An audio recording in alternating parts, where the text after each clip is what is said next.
السلام عليكم. ما الاسمقلا اسمقل مجرى هداد مقليسان waxaa soo qortaan waa lagu maqlaa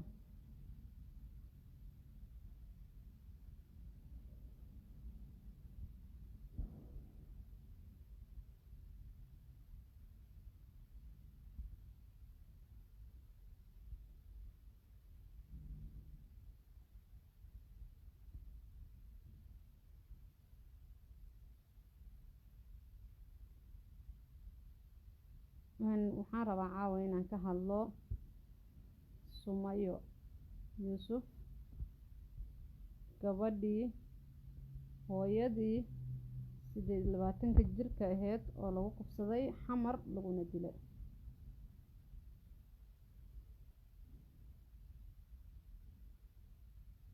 waxaad moodaa inuu kufsiga noqday wax caadi ah oo Soomaaliya ama ragga Soomaaliyeed wax caadi ah oo lagu dhaqmo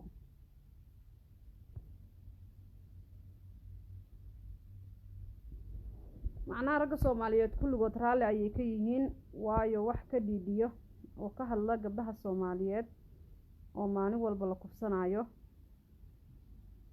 la dilaayo wax ka hadlay ma arko ragga Soomaaliyeed halkaas ayaa caawa dhaliil idinka wada waxaana live soo galay waa gabadhaas xanuunka iga hayo dhibaatada loo geystay waxay ahayd sida qoraalada Facebook la soo dhigay cid walba way aragtay hooyo agoon korsanaysay Sumayo waxay ahayd hooyo 28 jir ah oo 4 caruur ah lahayd oo agoon ah cunugeeda ugu weyn 13 jir uu yahay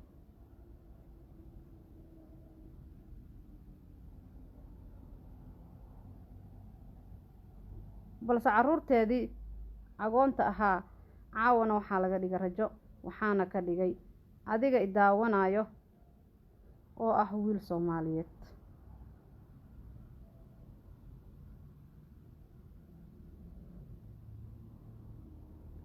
gabdhaha Soomaaliyeed waagii hore sharaf iyo ciise iyo karaamo ayay lahaayeen raggii hore gabar hadii ooydana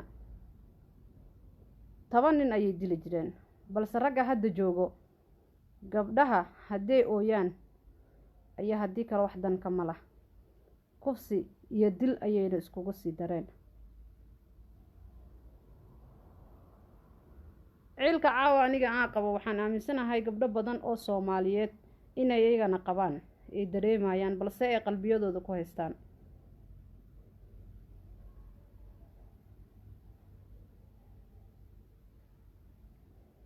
waxaan leenahay ugu horreyn Allah u naxariisto Sumayo balse arintaasi waa arin aniga qalbigayga taabatay oo saameyn badan igu yeelatay waayo caruurtaas ay dhashay caawo markii la dhaho hooyadiin waa la kufsaday waana la dilay qalbi jab intee leeg ayay dareemi karaan balse caruurtaas hadda soo kacayaan qalbigooda xumaanta lagu abuuray barita caruur noocee noqon karaan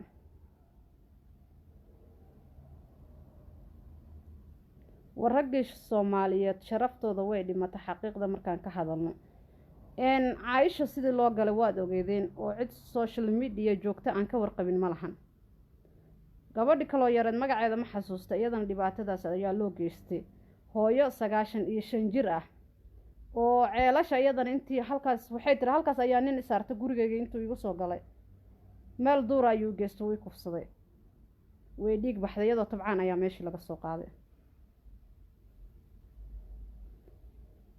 warwaayeelkii lama dhaafin oo caruurtii lama dhaafin oo hooyooyinkii lama dhaafin waxa aad iyo xanuujiye Sumayo waxay dhiganaysay iskool ayay ka qalin jabisay waxayna ku haminaysay inay jaamacad gasho waxayna tiri waxaan wax u baranayo waa caruurtaas agoonta dartooda inaan mustaqbalkooda hagaajiyo ama mustaqbal wanaagsan u sameeyo balse caawo maxaa ka dambeeyay nin Soomaaliyeed gacantiisa wiil Soomaaliyeed intuu garab qaban lahaa wuu ogyahay inay hooyo tahay wuu ogyahay inay agoon korinayso wuu ogyahay xaaladeeda waa nin shukaansanayo waayo labada qof markay sheekaysanayaan waa la isku xog waramaa halkuu intuu dhexda xirto dhihi lahaa waxaan diyaar waa inaan carruurta kula koriyo agoontaas aan kula koriyo, balse wuxuu u galay iska dhaafe nafteedii ayuu u qoonsaday, weliba intuu kufsaday ayuu dilay. maxaan ku tilmaami karnaa hadda kaasi? war ragga Soomaaliyeed cadowgeena ayay noqdeen xaqiiqda markii laga hadlo. وعليكم السلام عاو شعورتي إذا كعسنا أصحابتا وسلامتين دمانتينبو marka ragga Soomaaliyeed waxay noqdeen cadowgeena xaqiiqda markii laga hadlo. wax wanaag ah garab qabasho ah halkii laga sugaayay ayay dumarkii dhibaato ku hayaan. warkan ugu liito oo ku dhibaateeya ugu liito isdhaha dhibaato ma ku geysanin gabdhaha markay sawiro soo dhigaan Facebooka ayay aflagaado iyo caay hadday isu soo qaawiso jirkeeda iyadaa iskale, adiga lama lihid, maxaad u caynaysaa? Allih subxaanahu wa tacaala ayaa cafinaya maalinka qiyaamaha ama asagaa cadaabayo. u nasteexay qofka bini aadanka hadduu qaldamo, adigaba dambiilaa tahay, qaladaad gashaa mar walbo. qof qalad la-aana dunida ma jiro, qof aan dambaabinna ma jiro. hadday qaldanto u nasteexay ku dhow walaal waad qaawinta isa soo astur, balse aflagaado caay inaa maalin walbo gabdhaha ku haysaan. ragow taas annaga diyaar uma nihin. haddaan dumarka Soomaaliyeed nahay qalbiga ayaa naga jabisan, haddaan hooyooyinka Soomaaliyeed nahay qalbiga ayaa naga jabisan xaqiiqdii. Faatu Shaajir waa ku salaamay saaxiib igu qaali ah. gabdhaha Soomaaliyeed kolley markay ajaanibta guursadaan, gabadhii ajnabi guursato dhibaatooyinkan gabdhaha Soomaaliyeed lagu hayo dartood ayaa u geey. gabadhii ajnabi guursatana waad ka xanaaqdaan, waad ka qalbi jabtaan, waa caysaan, balse maxaa ku kalifay? hadday nin wanaagsan haysato ama wiil Soomaaliyeed oo wanaagsan ay arkayso, mayse guursan lahayn ajnabi.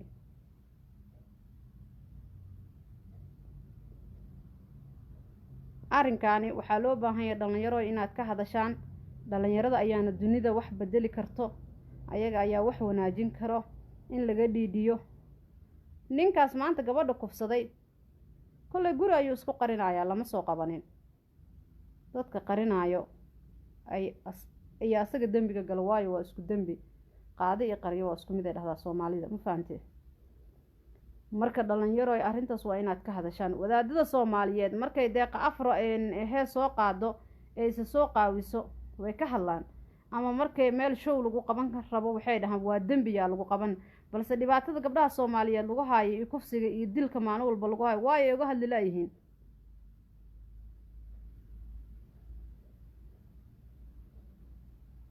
waxaan la yaabanahay sababta ay taasi uga hadlin.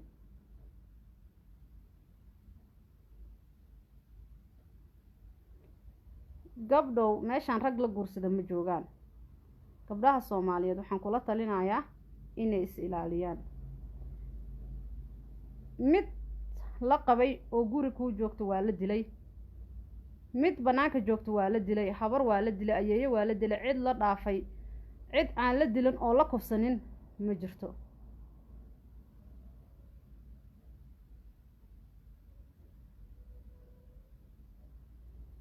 ayeeyada waa la kufsanayaa, maamooyinka waa la kufsanayaa, gabdhihii waa la kufsanaa, saqiirada waa la kufsanayaa. gabdhaha Soomaaliyeed looma kala harin dhibaatada lagu haayo, qalbi jabka lagu haayo. maanta adiga saaxiibtaa markii la kufsado mise gabar da-daada markii la kufsado, adiga dhibaataa kusoo wajahaysa ama la dilo.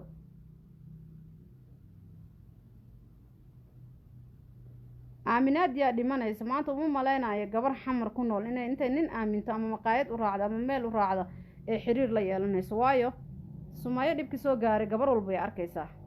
Sumayo kama fiicnid, ma ka qiimo badnid, halka iyada ee marta ayaa adna lagu marsiinayaa. marka gabdho takeeya gabar walba ha iska ilaaliso raggan Soomaaliyeed oo u soo tafaxeetay inay dumarka dhibaateeyaan, ay dilaan, ay kufsadaan.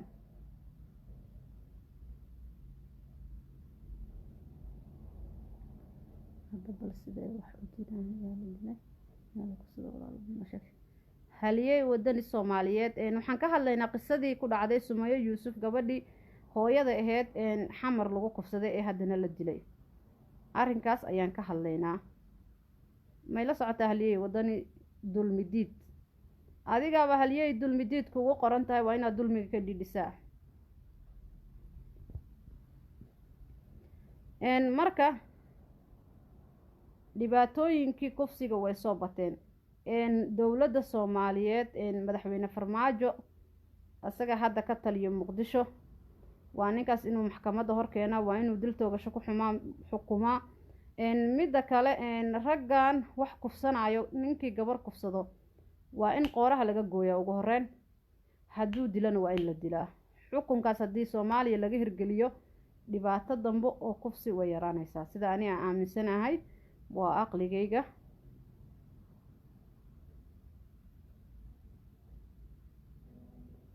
fatuush waa mahadsan tahay.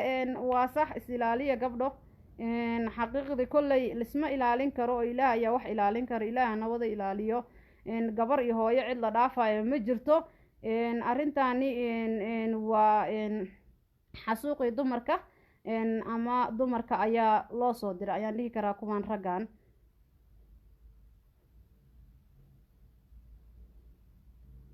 marka asxaabta saadiq xuseen yuusuf soo dhawow. 5 qof ayaa naga badan, waayo 5 qof ragga Soomaaliyeed. 1 qof haddii wax loo sheego waxaan aaminsanay inay kulligood wax loo sheego, waayo adiga ayaa dhegaysanayo, adiga ayaana wax qaban karo, ma fahanti? la wadaag asxaabtaada, kuwa kula degan, wiilasha kula degan. qof walba asxaabtiisa ayuu kala hadli karaa, dhalinyarada. qof walbana oo dhalinyaro ah waajib ayaa ka saaran inuu wax xumaanta ama dulmiga inuu joojiyo. si kasta uu ku joojin karaa. haddaa qoraal ku joojin karto waa inaad qoraal oga hadashaa, haddaa codkaaga gaarsiin karto waa inaad ku gaarsiisaa. inaad ka xun tahay waa inaad dhalinyarada tustaa dhibaatada socoto. balse haddaad ka aamustid adiga, kan kalena uu ka aamuso walaalkaa, cid ka hadlaysa ma lahan, xumaantiina way sii soconaysaa. marka saadiq xuseen, waa inaad adiga ka dhiidhisaa arrintaasi, aad ka hadashaa, ama saaxiibada kala hadal, dariskaaga kala hadal, asxaabtaada meel walbo ay joogaan, waa inaad ka dhiidhisaa oo tustaa inaad ka xun tahay dhibaatooyinka loo geysanayo dumarka Soomaaliyeed. balse adiga haddaada ka hadlin, kan kaloo saaxiibkaana uu ka hadlin, waxay noqonayaan wax raalli laga wada yahay, oo cid walba ay ku faraxsan tahay, oo cid ka dhiidhisaa aysan jirin.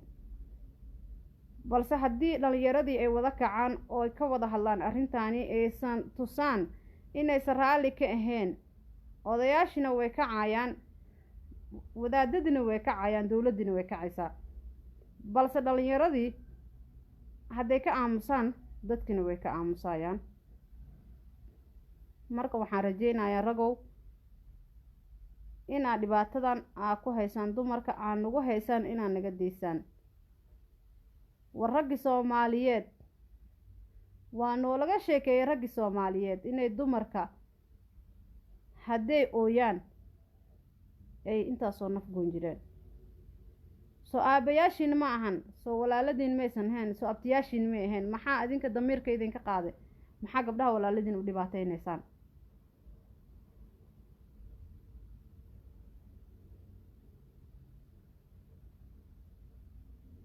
mise raggaas Soomaali maysa ka dhalan oo meel kale ayay ka yimaadeen? mise adinka ayaaba Soomaali ka dhalan? ani waaba idinka shakiye. war gabadhaas hooyada ah oo masaakiinta ah oo daruufaha ah og tahay dunidan ku gadaaman, oo weli waddankeena Soomaaliya ku gadaaman, aad og tahay hooyo keligeed daalaa dhacaysa carruurteeda say mustaqbal ugu sameyn lahayd. intaa xiriir la samayso, aad jacayl ku abuurto, aad kufsanayso, aad dilayso, ma awoodi kari weydi inaad dhahdo abaayo waxaan diyaar u ahay inaa ilmaha kula koriyo, inaa agoontaas ajar ka raadsado kula koriyo, inaa aabbo u noqdo, inaa nolosha wax kaala qabto? ma awoodi kari weydi inaad dhahdo?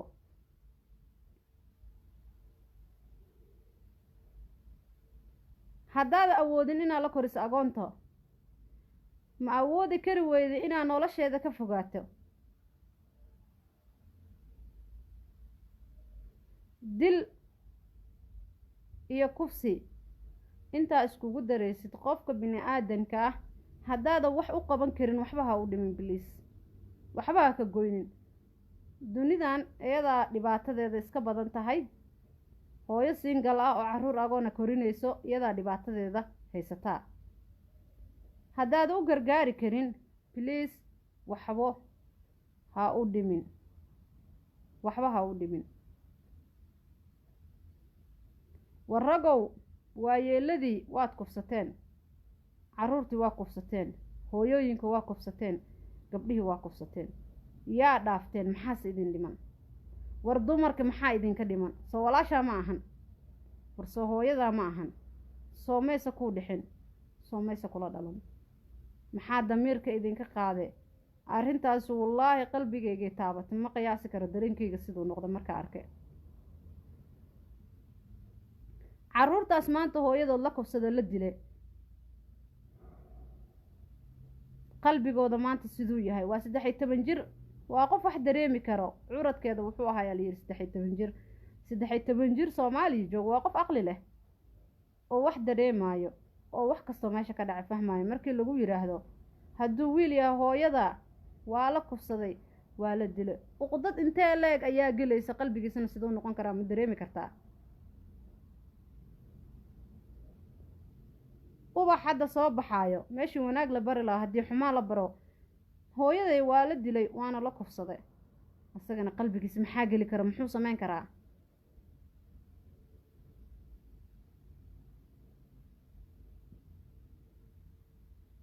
xaqiiqda waa arrin laga xumaado, aada iyo aada looga xumaado.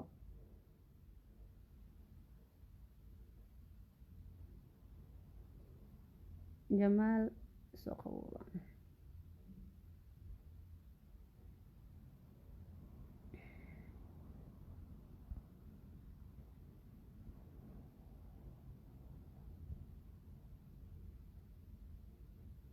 marka ragga soomaaliyeed innaga waana gabteen. iska daa inaa wanaag noo tartaan, xumaan iyo kufsi iyo dhibaato ayaa naga deen laadihiin. war gabdhaha baraha bulshada hadday sawir soo dhigaan ma dhaaftaan oo waa soo aflagaadaysaan. waxaa hadday wayse soo qaawisaad leedihiin, war hadday isqaawiso jirkeeda maada ayaa la leh. qofka bini aadanka wanaaga far oo wixii xun ka reeb oo ku dhow walaal waxaan way xun yihiin iska daa, balse inaa aflagaadayso inaa cayso adiga kuma lihid. allih subxaana wa tacaala ayaa dembi laga galaa, asagaana cafiyo. adiga qof bini aadana ka tahay, adiga maalin walba dambaabo. marka arrimaha dadka inaa ku mashquusho ama aflagaada u geysto gabar walaasha ah kulama fiicno. dadkan ajaanibta ah ma arkaysid iyagoo gabdhahooda caynaayo, ma arkaysid iyagoo aflagaadeynayo, ma arkaysid iyagoo hadday isa soo qaabiso waa qurux badantay leeyihiin, hadday soo xijaabatana waa qurux badan tahay. because nolosha ayaaba saasaa, qofka noloshiisa ku mashquulin. meel brefad ah qofka kala hadal ku dhow walaal waxaas kuma wanaagsan iska daa, balse qofka noloshiisa hooso inaa u dhaadhacdo adiga xaq uma lihid. jamaal waa ku soo qabanayaa.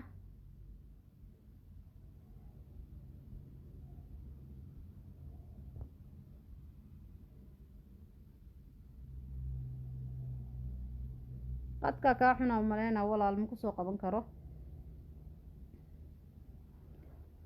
marka waqtiga yaan idinku sii dheereynin. wiilasha soomaaliyeed waxaan rajeynayaa inaa arrintaani ka dhiidhisaan, inaa isbedel badan sameysaan. waxaa tihiin dhalinyaradii dalka mustaqbalkooda ahaa oo usoo kacaye. waa wada xun tihiin idima dhihi karo, balse inta xun inaa adinka ka hortagtaan, aad ka celisaan gabdhaha. waa inaad difaacdaan gabdhihiina. bulsho kasto waxay sharaf ku leedahay dumarkeeda. marka dumarkiina waa sharaftiina. biliis dhibaatada ha laga daayo, gabdhaha ha loo naxariisto. way idinla dhasheen, waa hooyooyinkii, waa xaasaskiini. gabdhaha Soomaaliyeed inay agtiina sharaf ka lahaadaan iyo qiimo ayaa wanaagsan. walaa xaqiiqdii horta wiilasha isku mid maaha, qaar wanaagsan ayaa ku jiro, balse hadda waxaa batay adduunkii uu isku xumaada, waxaa batay inta xun. nin baa arkaysaa gabar ayaa xiriir dhexmaraya, sawirey u diraysaa gabadhii. dumarku way iska qalbi jeclicsan yihiin, waa ku jeclahay waxaas intii lagu dhahaa sawiro qaawan ayaa u diraysaa. sawiradii barita Facebook baraha bulshada lasoo dhigaya. war ma sharaftaadii aa ceebayse mise qof kale sharaftiisa? oo gabar Soomaaliyeed oo walaasha maa meesha ku xumaan lahayd dhibteeda haddaa ku faraxda bal ka waran adiga.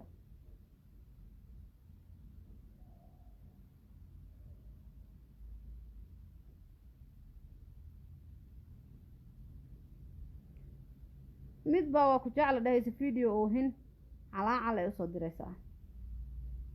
waxaa moodaa inay sharaf iyo wanaag iyo cizi asaga ugu kordhayso. videogii soo qaadaya YouTube, Facebook, social media dhan ayuu soo dhigaya.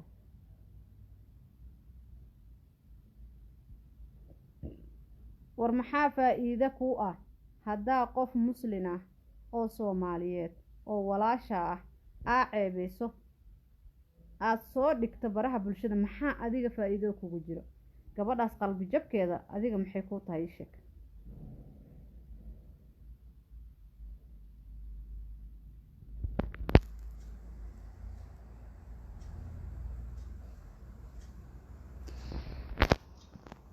mise qalbi jabka gabdhaha ayaad ku faraxdaan?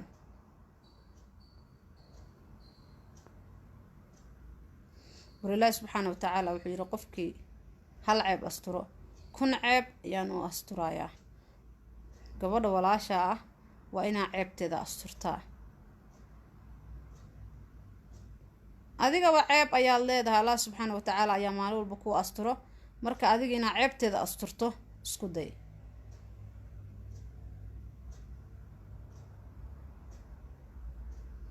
marka hore ka codsan video ay qaawan tahay, ha ka codsan sawir ay qaawan tahay. marka hore waxaan aaminsanahay gabar inaysan nin raga u direen sawir ay qaawantay ilaa iyada calaacal iyo dhibaato iyo jacayl iyo dhib badan la marsiiyo.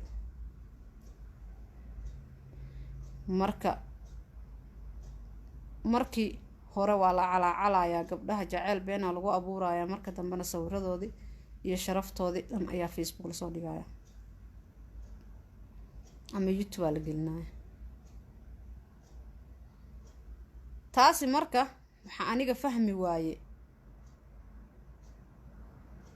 ma sharaf ayaa kuu kordhayso mise sharaf ayaa kaa dhacday?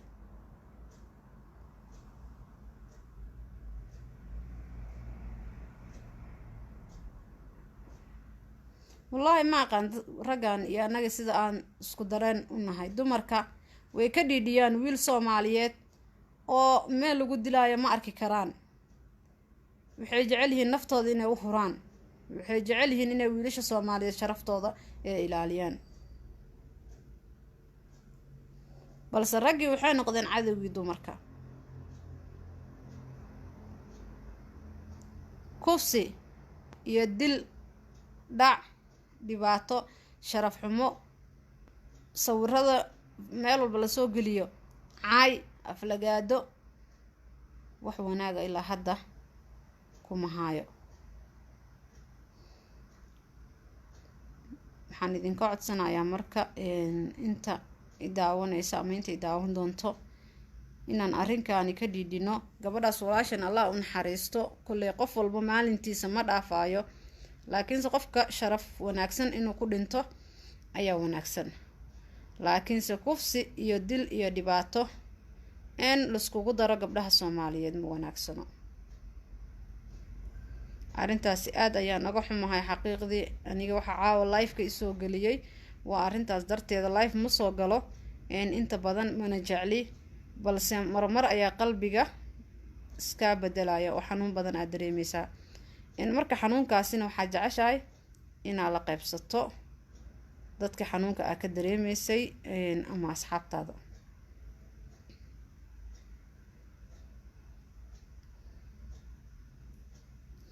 marka adinka ayaan idinla qaybsanayaa xanuunkii aana idiin sheegayaa dhibaatada aan dareemayo. marka asxaabta aad ayaad u mahadsantihiin. waxaan rabaa hadeertan inaan live-ka kasii baxo. aadaan idiin salaamayaa. kolley wixii qalad oo aan sheegayna ka raali ahaada. qofka kolley markuu xanaaqsan yahay ama uu dareemayo xanuun